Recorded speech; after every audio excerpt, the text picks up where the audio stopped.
আসসালামু আলাইকুম। অবিরাম বাংলার সংবাদে সবাইকে স্বাগত জানাচ্ছি। আমি নাইম ফাথম মুবিন। শুরুতে বিআরবি কেবলস সংবাদ শিরোনাম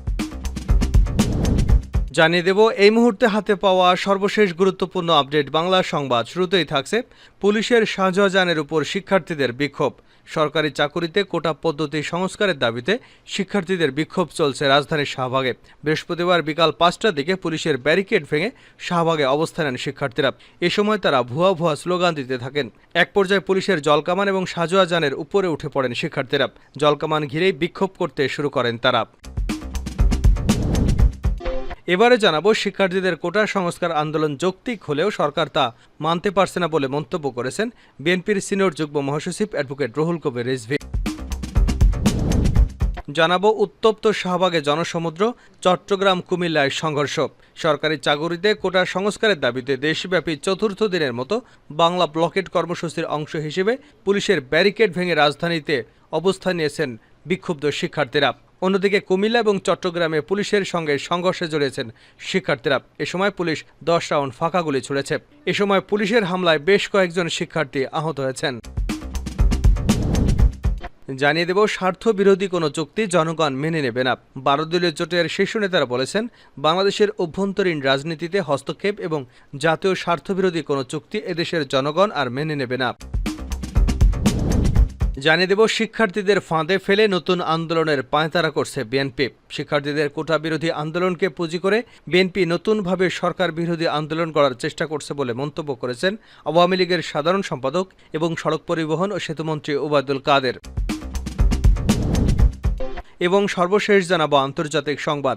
দুর্নীতি দায়ে ইন্দোনেশিয়ার সাবেক মন্ত্রীর 10 বছরের কারাদণ্ড। দুর্নীতি, চাঁদাবাজি, ক্ষমতার অপব্যবহার এবং বেসরকারি প্রতিষ্ঠানের সাথে মন্ত্রণালয়ের চুক্তিতে ঘুষ নেওয়ার দায়ে ইন্দোনেশিয়ার সাবেক এক কৃষিমন্ত্রীকে 10 বছরের কারাদণ্ড দিয়েছেন আদালত। বৃহস্পতিবার দেশটির দুর্নীতি দমন আদালত তাকে এই কারাদণ্ড দেন। এতক্ষণ শিরোনাম শুনছিলেন, এবার বিস্তারিত।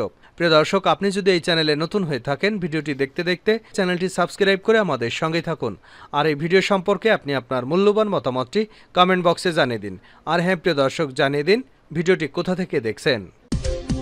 পুলিশের শাহজাহানের উপর শিক্ষার্থীদের বিক্ষোভ। সরকারি চাকুরিতে কোটা পদ্ধতি সংস্কারের দাবিতে শিক্ষার্থীদের বিক্ষোভ চলছে রাজধানীর শাহবাগে। বৃহস্পতিবার বিকাল 5টার দিকে পুলিশের ব্যারিকেড ভেঙে শাহবাগে অবস্থান নেন শিক্ষার্থীরা। এ সময় তারা ভুয়া ভুয়া স্লোগান দিতে থাকেন। এক পর্যায়ে পুলিশের জলকামান ও শাহজাহানের উপরে উঠে পড়েন ছাত্ররা। জলকামান ঘিরেই বিক্ষোভ করতে থাকেন তারা। সরজমিনে গিয়ে দেখা যায়, শিক্ষার্থীদের 3 দিক থেকে ঘিরে রেখেছে পুলিশ। অন্যদিকে ঢাকা বিশ্ববিদ্যালয় থেকে এসে বাংলা মোটর অভিমুখী রাস্তায় অবস্থান নিয়েছেন শিক্ষার্থীরা। এর আগে বেলা 4টা থেকে শাহবাগ মোড়ের বিভিন্ন স্থানে শিক্ষার্থীদের অবস্থান নিতে দেখা যায়। এ সময় শাহবাগ বাংলা মোটর সংলগ্ন রোডে পুলিশ ব্যারিকেড দিলে যান চলাচল বন্ধ হয়ে যায়। কোটা আন্দোলন যৌক্তিক হলেও সরকার মানতে পারছে না রিজভী। শিক্ষার্থীদের কোটা সংস্কার আন্দোলন যৌক্তিক হলেও সরকার তা মানতে পারছে না বলে মন্তব্য করেছেন বিএনপির সিনিয়র যুগ্ম মহাসচিব রুহুল কবির রিজভী। বৃহস্পতিবার নয়াপল্টনে দলের কেন্দ্রীয় কার্যালয়ে এমন মন্তব্য করেন তিনি। রিজভী বলেন, প্রধানমন্ত্রী কোটা বাতিল করে পরিপত্র জারি করে আবার কেন আদালতে নিয়ে আসলেন? শেখ হাসিনার সঙ্গে আদালতের টেলিপ্যাথিক সম্পর্ক আছে, কারণ তিনি যা চান তা আদালতের মাধ্যমে প্রতিফলিত হয়। তিনি বলেন, গুম খুন নির্যাতন করে মাফিয়া সিন্ডিকেটের গড মাদার হিসেবে ক্ষমতায় বসে আছেন প্রধানমন্ত্রী। সবাই জানে, ঢাকা কলেজ ছাত্রদলের ভাইস প্রেসিডেন্ট রাসেলকে আইনশৃঙ্খলা রক্ষাকারী বাহিনী তুলে নিয়ে গেছে। এসব ঢাকতে রাসেলদের গুম করা হচ্ছে। বিএনপির এই নেতা আরও বলেন, শুধু ক্ষমতায় টিকে থাকতে গুম খুন বিচার বহির্ভূত হত্যাকাণ্ডের সংস্কৃতি চালু করেছেন প্রধানমন্ত্রী। উত্তপ্ত শাহবাগ, জনসমুদ্র, চট্টগ্রাম কুমিল্লায় সংঘর্ষ। সরকারি চাকুরিতে কোটা সংস্কারের দাবিতে দেশব্যাপী চতুর্থ দিনের মতো বাংলা ব্লকেড কর্মসূচির অংশ হিসেবে পুলিশের ব্যারিকেড ভেঙে রাজধানীর শাহবাগ মোড়ে অবস্থান নিয়েছেন ঢাবিসহ বিভিন্ন বিশ্ববিদ্যালয় এবং কলেজের শিক্ষার্থীরা। এর ফলে উত্তপ্ত হয়ে উঠেছে শাহবাগ এলাকা। অন্যদিকে কুমিল্লা এবং চট্টগ্রাম পুলিশের সঙ্গে সংঘর্ষে জড়িয়েছেন শিক্ষার্থীরা। এ সময় কয়েকজন আহত হয়েছেন। এর আগে ঢাবি ক্যাম্পাস থেকে শিক্ষার্থীরা মিছিল নিয়ে শাহবাগে আসেন। শিক্ষার্থীরা আসার আগেই পুলিশ শাহবাগে ব্যারিকেড দিয়ে রাখে। এক পর্যায়ে শিক্ষার্থীরা ব্যারিকেড ভেঙে সেখানে অবস্থান নেন। তার আগে বিকাল 4:30টার দিকে ঢাকা বিশ্ববিদ্যালয় কেন্দ্রীয় লাইব্রেরির সামনে থেকে বিক্ষোভ মিছিল শুরু করেন শিক্ষার্থীরা। বিক্ষোভ মিছিল নিয়ে তারা কলাভবন, ভিসি চত্বর হয়ে শাহবাগে আসেন। শিক্ষার্থীরা আগেই ঘোষণা দিয়েছিলেন আজকের কর্মসূচি সংক্ষিপ্ত হবে। অন্যান্য দিন যেমন রাজধানীর বিভিন্ন এলাকায় অবরোধ করা হয়, আজ শুধু শাহবাগ মোড়েই তারা অবস্থান নেবেন। শিক্ষার্থীরা শাহবাগের দিকে অগ্রসর হলে পুলিশের ব্যারিকেডের মুখে পড়তে হয়। এ সময় বিক্ষুব্ধ শিক্ষার্থীরা ব্যারিকেড ভেঙে সড়কে চলে আসেন। পুলিশ সদস্যদের শিক্ষার্থীদের নিবৃত্ত করার চেষ্টা করতে দেখা যায়। শিক্ষার্থীদের অবস্থানের কারণে শাহবাগ এলাকায় যান চলাচল বন্ধ হয়ে যায়। এর আগে একই দাবিতে বিকাল 3:15টায় কুমিল্লা বিশ্ববিদ্যালয়ের শিক্ষার্থীরা সমাবেশ করতে গেলে পুলিশের বাধার মুখে পড়ে। এ সময় শিক্ষার্থীদের ছত্রভঙ্গ করতে পুলিশ অন্তত 10 রাউন্ড ফাঁকা গুলি এবং টিয়ারশেল নিক্ষেপ করে। এতে 4 সাংবাদিক সহ অন্তত আরও 20 জন আহত হয়েছেন। এদিকে চট্টগ্রাম এবং টাইগার পাস মোড়ে পুলিশের সঙ্গে কোটা আন্দোলনকারী শিক্ষার্থীদের সংঘর্ষ হয়। এই সময় পুলিশ শিক্ষার্থীদের উপর লাঠিচার্জ করে। তারা দাবি করেন কয়েকজন শিক্ষার্থীকে আটক করেছে পুলিশ।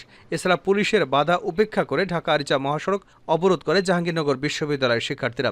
সরকারি চাকুরিতে কোটা সংস্কারের দাবিতে গত কয়েকদিন ধরেই রাজধানীসহ দেশের বিভিন্ন শহরে সড়ক আটকে বিক্ষোভ করছেন শিক্ষার্থীরা। জাতীয় স্বার্থবিরোধী চুক্তি জনগণ মেনে নেবে না 12 দলীয় জোট। 12 দলীয় জোটের শীর্ষ নেতারা বলেছেন, বাংলাদেশের অভ্যন্তরীণ রাজনীতিতে হস্তক্ষেপ এবং জাতীয় স্বার্থবিরোধী কোনো চুক্তি এদেশের জনগণ মেনে নেবে না।